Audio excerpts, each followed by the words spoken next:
Welcome back to the Accessible Art History YouTube channel. In this week's video, I'm going to be discussing an important skill in the study of art history, recognizing iconography. Essentially, iconography means you're able to identify a subject based on commonly used attributes. To showcase this concept, I'm going to be using Catholic saints. Their iconographies are particularly useful for the study of Western art between the medieval and Baroque eras. I've picked up 5 main saints to discuss, but there are hundreds to choose from. To learn more, then keep on watching. The first saint I'm going to discuss is St. Peter. He's one of the most popular, mostly due to the fact that he's considered to be the first pope. Originally known by the name Simon, he was one of the first disciples of Jesus Christ. In fact, that is where he got the name Peter. Christ told him he was going to be the rock upon which his church was built, and Petros is Greek for rock. After Jesus was crucified, Peter began mission work, talking to Jewish populations around the Mediterranean. Eventually, he settled in Rome and helped found what would become the Catholic Church. Between 64 and 68 CE, Emperor Nero increased persecution of the Christians. Peter was caught up in this and was executed. He was originally going to be crucified, but not wanting to be like Jesus, he begged to be crucified upside down. Peter was buried on Vatican Hill, where the basilica that bears his name stands today. In most art, St. Peter is shown to be an older man with thick white hair and a beard. There are also 2 main symbols of him. The first, and most popular, is a set of keys. These symbolize how the saint was given the keys of heaven by Christ. In fact, they are still the symbol of the papacy today. Secondly, he is often shown either with an upside-down cross or being crucified on one. This is a nod to the method of his martyrdom, as well as his faith for not believing he was worthy of being killed in the same way as his Lord.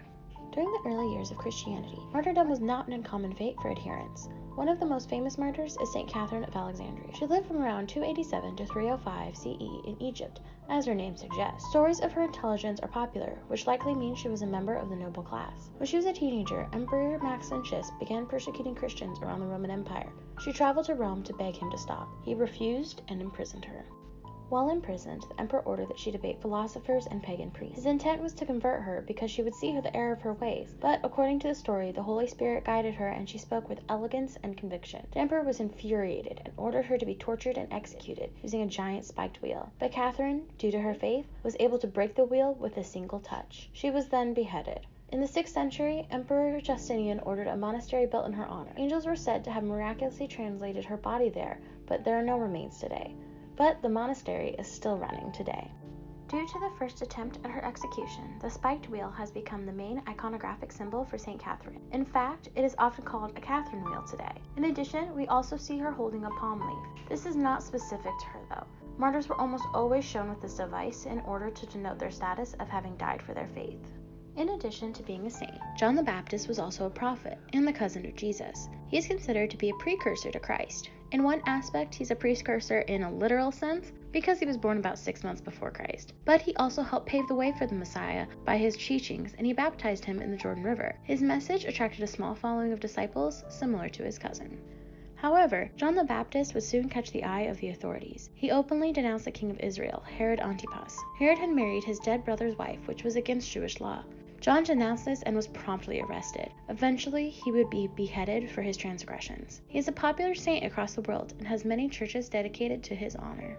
Throughout much of his ministry, John the Baptist lived out in the wilderness, so his iconography does its best to represent this. He is often shown wearing fur or hair clothing, and his beard and hair are wild and ungroomed. Sometimes, John the Baptist is shown holding a lamb. This is meant to represent the Lamb of God, another term for Christ. John is its protector.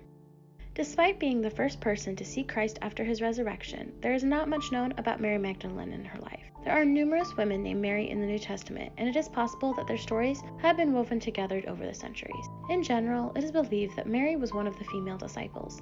In the past, she was also classified as a sex worker, but most people don't believe that element anymore. Many believe that she is the same Mary who washed the feet of Christ, dried them with her hair, and rubbed expensive lotion on them. She was also at the crucifixion and, as I mentioned before, witnessed his resurrection.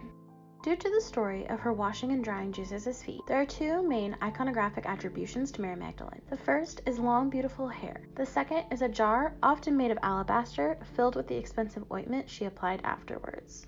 St. Paul is one of the most important figures in Christianity. Although he did not personally walk with Christ, his letters and teaching form a large part of the New Testament. A Jewish Roman citizen, while riding to Damascus, he received a vision from Christ that was so powerful that it knocked him off his horse. From that moment on, he traveled around the Mediterranean, teaching the Gentile or non-Jewish populations about Christ. Eventually, Paul found himself in Rome.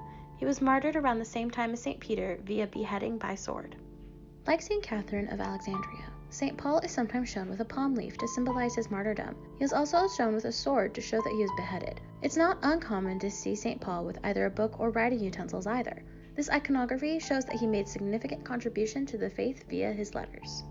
These are only 5 out of hundreds of saints in the Catholic Church. However, they help to illustrate the use of iconography of Western art history with their clear symbolism. I hope next time you encounter one of them in art, you'll be able to identify them.